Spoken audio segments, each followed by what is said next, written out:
Bine v-am găsit, bine v-am regăsit, dragii mei din Zodia Pești, oriunde v-ați afla. Bine ați venit tuturor pe canalul meu, Tarot Flori de Loto, atât dragilor mei abonați, cum de asemenea și celor care poate sunteți pentru prima oară aici pe canal. Un bun venit! Numele meu este Nina, pentru toți cei care nu mă cunosc, iar ca de obicei mă bucur să vă am alături. Azi voi face, cum v-am obișnuit, o lectură atemporală, fără limită de timp, o lectură pe care voi să o puteți urmări oricând doriți sau atunci când apare în viața voastră. Desigur, dragii mei, ca de fiecare dată vă readuc aminte, nu trebuie să uitați faptul că voi vă construiți propriul viitor. Așa că, fiind o lectură generală, vă rog din suflet să luați decât acele mesaje care rezonează cu voi, iar restul lăsați-le să zboare în univers, pentru că sigur sunt pentru alte energii care, într-o mai mică sau mai mare măsură, au o legătură cu Zodia Pești. Bun, deci toți cei care aveți Soarele, Luna, Venus, Ascendentul sau orice alt aspect astral important pentru voi din harta voastră natală și care are legătură cu Zodia Pești, atunci această lectură este de asemenea și pentru voi. Lămurite toate aceste lucruri, haideți să vedem așa o imagine generală despre voi, dragilor, din Pești sau orice altă legătură cu această zodie, ce vine pentru voi în următoarea perioadă, pentru dragii mei din Pești.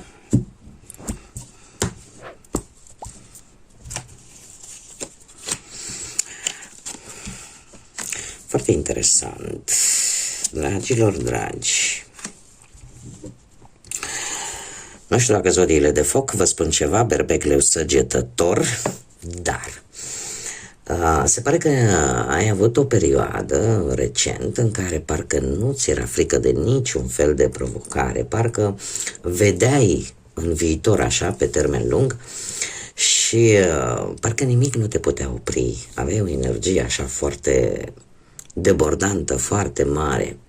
Dacă nu vorbim de aceste lucruri, e posibil să fie apărut o persoană cunoscută sau nu, care să aibă legătură cu zodiile de foc, așa cum am mai spus, Berbec, Leu, Săgetător, care să te poată ajuta să rezolvi o anumită problemă. Poate să fie o energie din familie, tată, frate, socru, sau de la muncă, un șef, un asociat, deci poate să fie din orice parte a vieții, dar care, într-un fel sau altul, să își fie adus aportul în soluționarea unei probleme. Și se pare că în prezent, cu acest as de bâte, ai făcut primul pas. Ai avut încredere în propria ta intuiție și ai trecut la acțiune. Este un moment cheie pe care îl traversezi în această perioadă.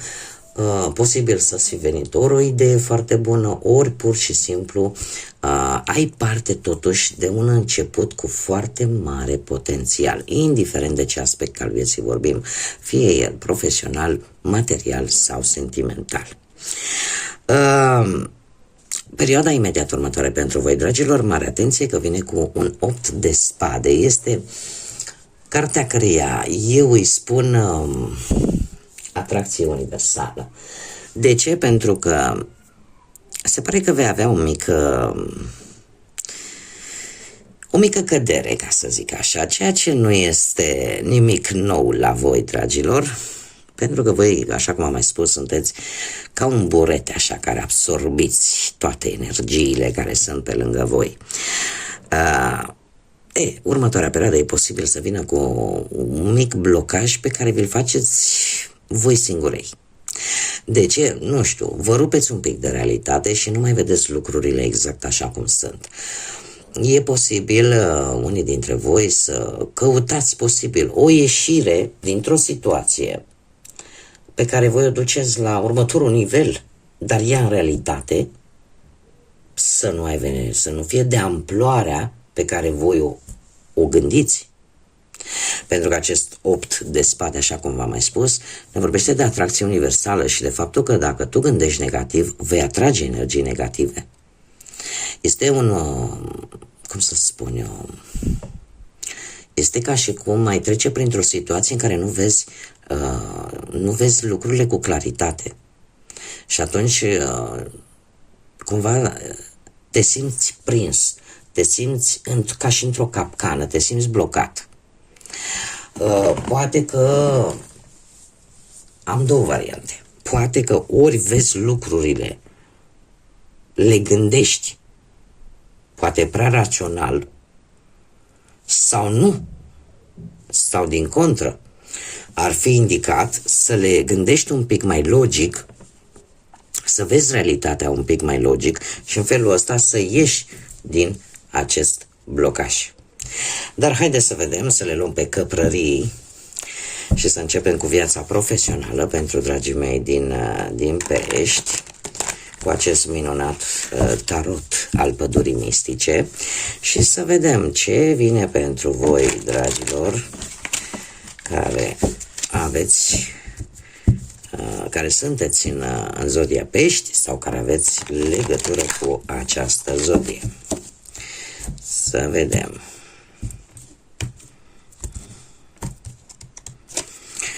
Pe plan profesional,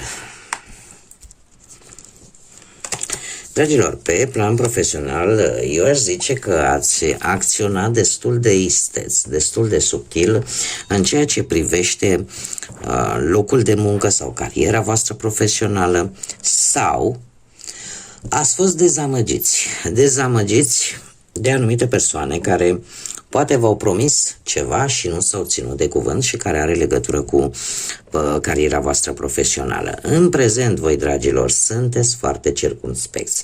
E ca și cum mai spune, știi, mi-am cam învățat lecția. Și atunci, nu mai dați din casă toate informațiile care considerați că pentru voi sunt importante. Marea Preoteasă ne vorbește tare mult de înțelepciune. Și înțelepciunea este bună. De ce? Pentru că e posibil să fiți provocați.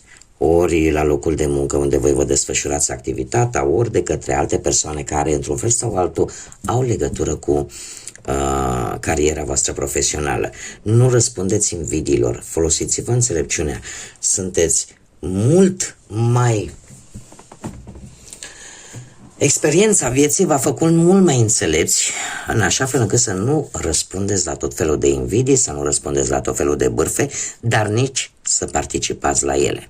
Următoarea perioadă pentru voi, dragilor, vine cu un 6 de cupe, vine cu o reîntoarcere probabil în locuri sau cu persoane din trecut, care pe voi vă pot ajuta să găsiți poate un job, sau pur și simplu vă poate redeschide orizontul prin multă creativitate, idei creative care vă vin și care vă vor ajuta pe planul ăsta al muncii.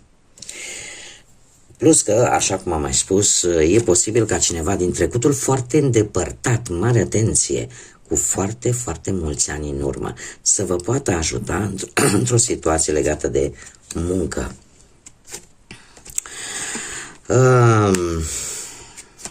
Haideți să vedem pe partea financiară. Pe partea financiară, dragii de voi, ați strâns ceva bănuți, și nu le-ați dat drumul, nu știu, ori de teama că nu se știe ce se întâmplă, ori pur și simplu poate ați vrut voi așa să economisiți pentru a achiziționa ceva ce pentru voi este important. În prezent, acest as de bâte mie îmi spune că la voi bănuții sunt în creștere, chiar și acum, nu știu, poate veți avea anumite încasări de bani, poate chiar și premii pentru unii dintre voi, premii în bani. Dacă nu sunt bani, pot fi bunuri de valoare. Cumva, pe partea asta a banilor se pare că lucrurile sunt cu totul în favoarea voastră.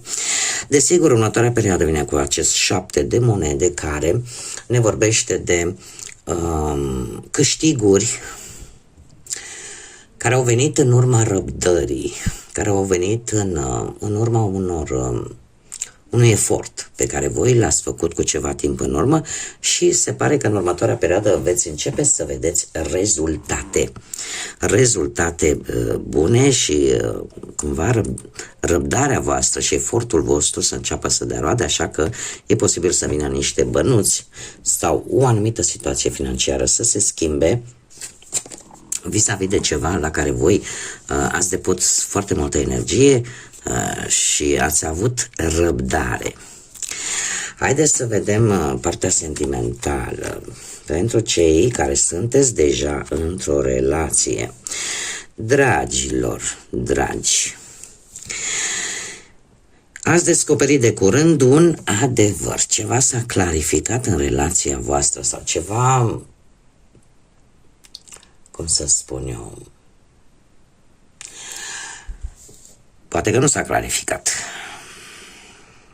dar voi ați aflat ceva care v-a clarificat vouă decât o anumită situație legată de relația voastră.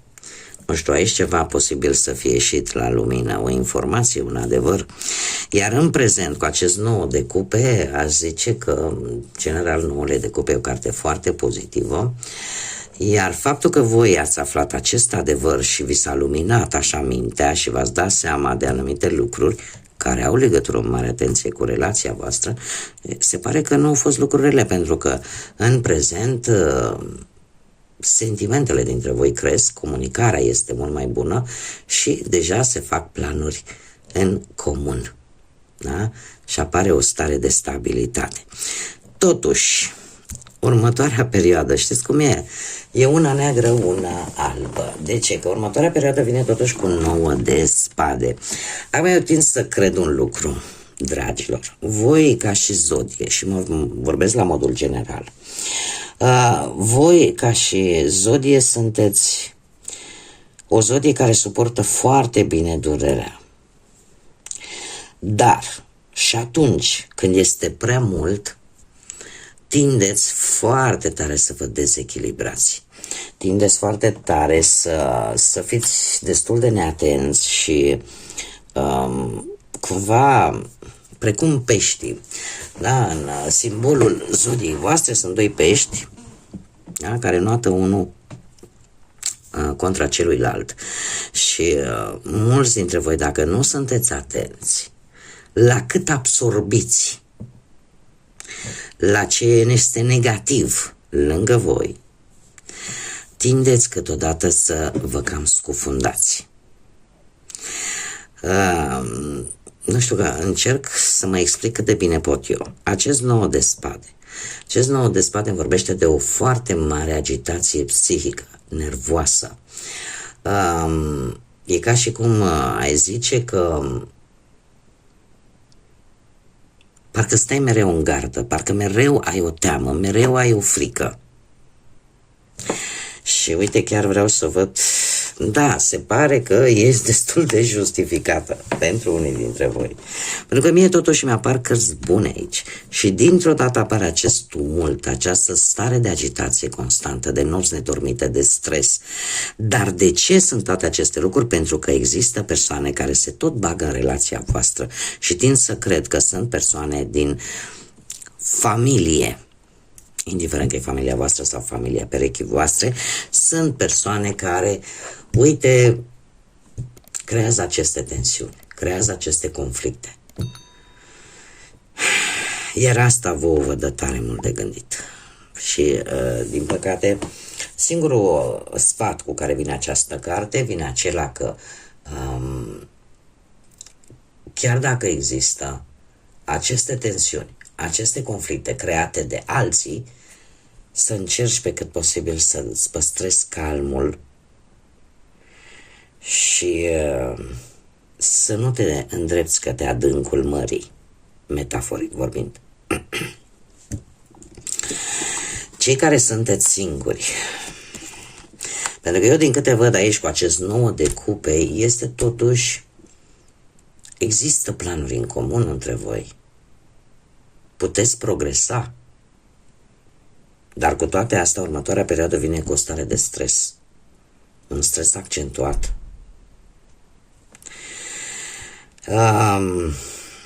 Bun.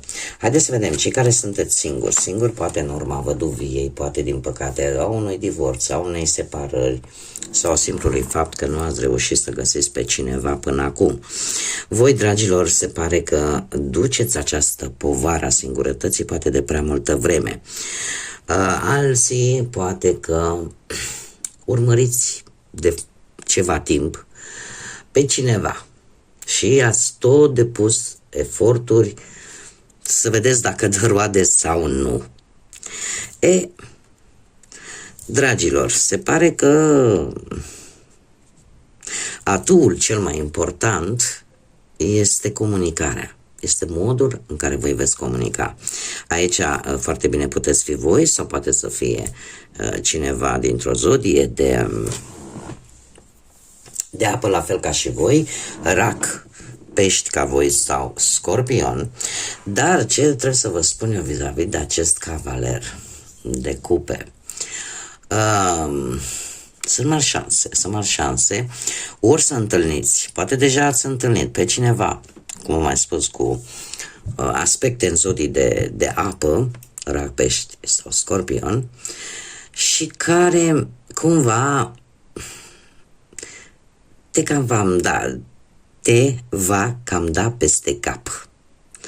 Da? Pentru că, în general, cavalerul de cupe este mesagerul dragostei, este ori tu, ori altcineva este îndrăgostit și este o persoană specială.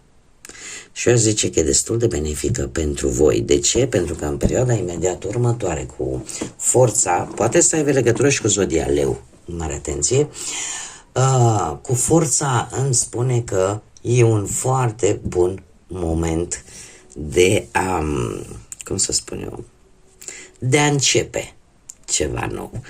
Este un moment în care poți comunica mai liber, poți face lucruri fără să fie nevoie, poate să depui foarte mult efort, sau fără să fie nevoie să te lupți la modul fizic. E ca și cum vine din interior și atât. Așa că nu este de rău. Nu este de rău. Aici apare o comunicare foarte inspirată. O comunicare foarte inspirată și foarte benefică pentru voi. Haideți să vedem ce ne spune și oracolul pădurii mistice pentru dragii mei din pești. Ce avem noi aici? Avem putere interioară. Puterea interioară. Nu te pierde pe tine în gânduri pe care oricum nu le poți schimba. Focusează-te pe gânduri și pe lucruri pe care tu chiar le poți schimba. Atitudine, modul în care gândești și energia pe care o ai. Pentru că doar în felul acesta vei obține tot ceea ce tu ai nevoie. Este de fapt un îndemn